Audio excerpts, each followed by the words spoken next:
ایسی عورت پر فرشتے لعنت کرتے ہیں جو عورت اپنے شوہر کو یہ ایک جملہ بولتی ہے۔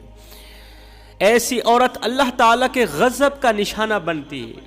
جب فرشتے اللہ تعالیٰ کو اس قدر غضبناک ہوتا دیکھتے ہیں تو فرشتے ایسی عورت پر لعنت کرتے ہیں۔ فرمایا اے اسلام کی مقدس شہزادیوں، سب کچھ کرنا، اپنے شوہر کو یہ ایک جملہ کبھی بھی نہ بولنا۔ یہ وہ بدترین جملہ ہے، یہ وہ بدترین گناہ ہے جو عورت کی کسی بھی نیکی کو قبول نہیں ہونے دیتی۔ کوئی بھی عبادت، نماز، روزہ، حج، زکوٰۃ قبولیت کے دروازے تک نہیں پہنچ پاتی، کوئی بھی نیکی قبول نہیں ہوتی۔ اپنے شوہر کو یہ ایک جملہ کبھی بھی نہ بولنا۔ وہ کون سا جملہ ہے؟ وہ شوہر جس کے بارے میں رسول اللہ صلی اللہ علیہ وسلم نے فرمایا اللہ کے بعد اگر کسی کو سجدہ کرنے کا حکم دیا جاتا تو وہ بیوی کو ہی حکم دیا جاتا کہ وہ اپنے شوہر کو سجدہ کرے۔ شوہر اس قدر قابل عزت اور قابل احترام اور اعلیٰ شخصیت ہے بیوی کے لیے کہ اللہ کے بعد اگر کسی کو سجدہ کرنے کا حکم دیا جاتا تو وہ بیوی کو حکم دیا جاتا وہ اپنے شوہر کو سجدہ کرے۔ اس لیے اللہ کے رسول نے فرمایا اپنے شوہر کی فرما برداری کرو، شوہر کی شکر گزاری کرو۔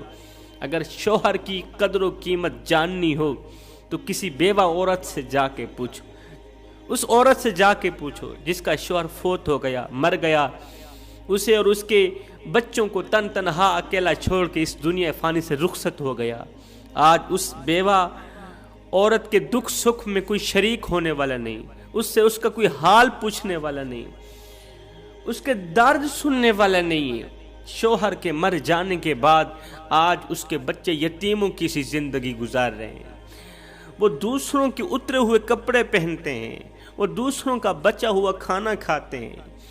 یہ بیوہ عورت ڈرتی مرتی گھر سے باہر نہیں نکلتی کہ لوگ کیا کہیں گے۔ کسی کی ہوس کا نشانہ نہ بن جاؤں، کسی کی ہوس کا نشانہ نہ بن جاؤں۔ میرا معاشرہ ظالم معاشرہ ہے، گندی سوچ رکھنے والا معاشرہ ہے۔ کہیں ایسا نہ ہو گھر کی دہلیز سے باہر قدم رکھوں تو ہر دیکھنے والی آنکھ یہ کہے کہ اس کا شوہر فوت ہو گیا، اب یہ کدھر کو جا رہی ہے؟ یہ کسی کے پھنسانے کے چکر میں ہے، کسی کو اپنا شوہر بنانے کے چکر میں ہے۔ عید کے دن بھی اچھے کپڑے نہیں پہنتی، لوگ کیا کہیں گے؟ یہ کس کو دکھانا چاہتی ہے؟ بناؤ سنگھار نہیں کرتی، لوگ کیا کہیں گے؟ اس کا شوہر فوت ہو گیا، یہ بناؤ سنگھار کس کو دکھانا چاہتی ہے؟ انسان ساری زندگی یہی سوچتا رہتا ہے کہ لوگ کیا کہیں گے۔ صاحب لوگ آخر میں بس یہی کہتے ہیں کہ انا للہ و انا الیہ راجعون۔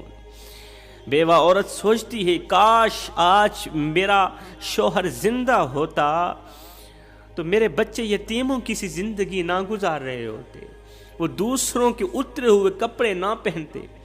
میرا غریب شوہر صبح سویرے باہر نکلتا، پورا دن ایسے ہی خاک چھانتا، روزی روٹی کماتا، شام کو روزی روٹی کما کے گھر کی دہلیز پر قدم رکھتا تو کہتا یہ لو حلال کا لقمہ میری اولاد کے منہ میں ڈالو۔ کیونکہ ایک اچھا شوہر، اچھے شوہر کی پہچان بھی یہی ہوتی ہے کہ وہ مال و دولت کو شاید ہی بیوی کے قدموں پر قربان نہ کر سکتا ہو، اس میں اتنی ہمت نہ ہو، صاحب استطاعت نہ ہو، مال و دولت کو بیوی کے قدموں پر شاید ہی قربان نہ کر سکتا ہو، لیکن بیوی کے دکھ سکھ میں اس کا ساتھ ضرور دیتا ہے۔ بیوی جتنی زیادہ بیمار کیوں نہ ہو جائے، مرنے کے قریب ہو جائے، شوہر اس کے سرہانے بیٹھ کے، اس کے ساتھ بیٹھ کے، اس کا ہاتھ اپنے دونوں ہاتھوں سے پکڑ کے اتنا کہہ دے کہ تو حوصلہ رکھ، تجھے کچھ نہیں ہونے والا، قسم خدا کی بیوی کی آدھی سے زیادہ بیماری تو یہی جملہ ختم کر دیتا ہے، شوہر کا یہی حوصلہ ختم کر دیتا ہے۔ تو فرمایا اگر شوہر کی قدر و قیمت جاننی ہو تو اس عورت سے جا کے پوچھو جس کا شوہر فوت ہو گیا۔ شوہر کہتا ہے مجھ سے میری جان لے لو، میری جوانی لے لو، میرا بڑھاپا تجھ پہ قربان، میں کڑکتی دھوپ میں، تتی ریت پہ، کندھے پہ بوریاں لاد لاد کے دن رات ایک کر کے تیری خواہش پوری کرنے کے لیے محنت مزدوری کے لیے میں تیار ہوں، تیری ہر ایک تمنا پوری کروں گا، تیری ہر ایک خواہش پوری کروں گا، بدلے میں مجھے 2 چیزیں دے دو۔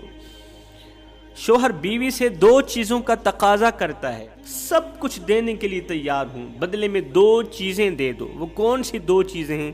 ایک بچوں کی اچھی پرورش، بچوں کی اچھی تربیت، دوسری میری اطاعت، میری فرما برداری۔ میرے سامنے زبان درازی مت کرنا، میرے سامنے بک بک مت کرنا، میرے گھر کی دہلیز پر چغل خوری والا گناہ مت کرنا، کیونکہ جس گھر کے اندر چغل خوری کی جاتی ہو، بڑے شوق سے یہ گناہ کیا جاتا ہو، اس گھر میں رحمت کے فرشتے نہیں آتے۔ بیوی کا ستایا ہوا ایک شخص، اس کی بیوی زبان دراز تھی، وہ ہر وقت شوہر کے سامنے بک بک کرتی ہی رہتی، ہر وقت جلی کٹی سناتی ہی رہتی۔ بیوی کی جلی کٹی باتوں نے اسے اندر سے کھوکھلا کر رکھا تھا۔ یہ بیچارہ بہت ہی زیادہ پریشان تھا۔ اس کی بیوی غیبت کے ذریعے، چغلی کے ذریعے گھر میں ہر وقت جھگڑا ڈلواتی تھی۔ بیوی کا ستایا ہوا یہ شخص بیوی کی شکایت لے کر حضرت سیدنا عمر فاروق رضی اللہ تعالی عنہ کے گھر گیا۔ جب آپ کے گھر کے قریب گیا تو اس شخص نے سنا حضرت عمر فاروق کے گھر کے اندر سے آپ کی زوجہ محترمہ کی آواز آ رہی تھی۔ آپ کی زوجہ محترمہ اونچی اونچی آواز میں تلخ لہجے میں سیدنا عمر فاروق کو کہہ رہی تھی کہ آپ مجھے وقت کیوں نہیں دیتے، آپ بچوں کو وقت کیوں نہیں دیتے؟ باہر والوں کے لیے وقت ہے، میرے لیے اور میرے بچوں کے لیے وقت کیوں نہیں؟ گھر میں یہ ضرورت نہیں، مجھے فلاں کی چیز کی ضرورت ہے، آپ وقت پر کیوں نہیں لا کر دیتی؟ اس طرح کی باتیں کر رہی تھی۔ اور کمال کی بات یہ تھی کہ سیدنا عمر فاروق رضی اللہ تعالیٰ عنہ خاموش کھڑے بیوی کی اونچی اونچی باتیں سن رہے تھے، بڑے ہی اطمینان سے سن رہے تھے۔ شخص کہتا ہے میں حیران رہ گیا کہ سیدنا عمر فاروق رضی اللہ تعالیٰ عنہ اتنے بڑے جاہ و جلال کے مالک، سخت طبیعت والے، جس سے شیطان بھی ڈرتا ہے، جس کو میرے نبی نے رو رو کر مانگا ہے، جس کے بارے میں میرے کریم نبی نے فرمایا اگر میرے بعد کوئی نبی ہوتا تو وہ میرا عمر ہی ہوتا۔ اللہ اکبر! وہ عمر، اتنا بڑا عمر بیوی کے سامنے بیچارہ خاموش کھڑا ہے۔ میں تو پھر کچھ بھی نہیں ہوں، اتنی بڑی شخصیت بیوی کے سامنے خاموش کھڑی، پھر یہ میرے لیے بہت بڑا سبق ہے، مجھے بھی صبر کرنا چاہیے جس طرح عمر فاروق رضی اللہ تعالیٰ عنہ صبر کر رہے ہیں۔ اس سوچ کی بنیاد پر یہ شخص واپس گھر کی طرف روانہ ہوا۔